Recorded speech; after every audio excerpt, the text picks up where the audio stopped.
All right, let's totally change the way you study so you can learn fast. You know that feeling? You read for hours, but the second you close the book, poof, it's gone. This right here, it's a core truth your teachers probably never told you about how your memory actually works. See, the problem isn't you, it's your method. Your brain just wasn't activated, so it tossed the info.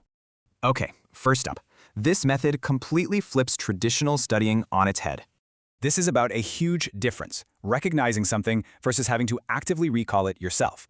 Big difference. Basically, if you feel comfortable while you're studying, it's probably not working. That friction is what makes memories stick.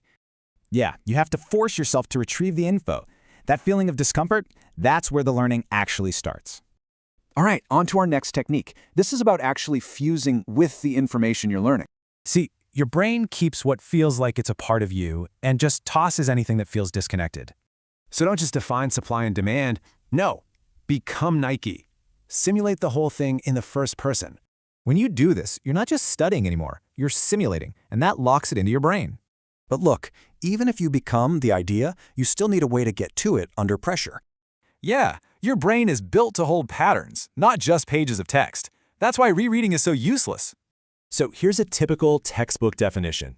It's accurate, sure, but it's dry and totally forgettable. Now this is what we call a handle, the CEO. It's a character with a job, much easier to save. And you should get really creative with these handles. Honestly, the weirder they are, the better they'll stick. The whole point is that under pressure, you'll grab the handle and boom, the door to the information just opens. But what happens when your brain is just too foggy to even try any of this stuff?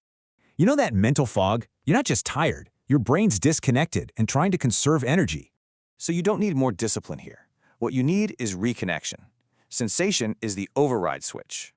And these aren't just little life hacks. They're real physical inputs that jolt your nervous system back online. The moment your body wakes up, your brain is right there with it. You're back online and ready to go. So stop fighting your brain. Start using techniques it actually understands. Make it feel alive. So what if studying stopped being a chore and started being a game your brain actually craves to play?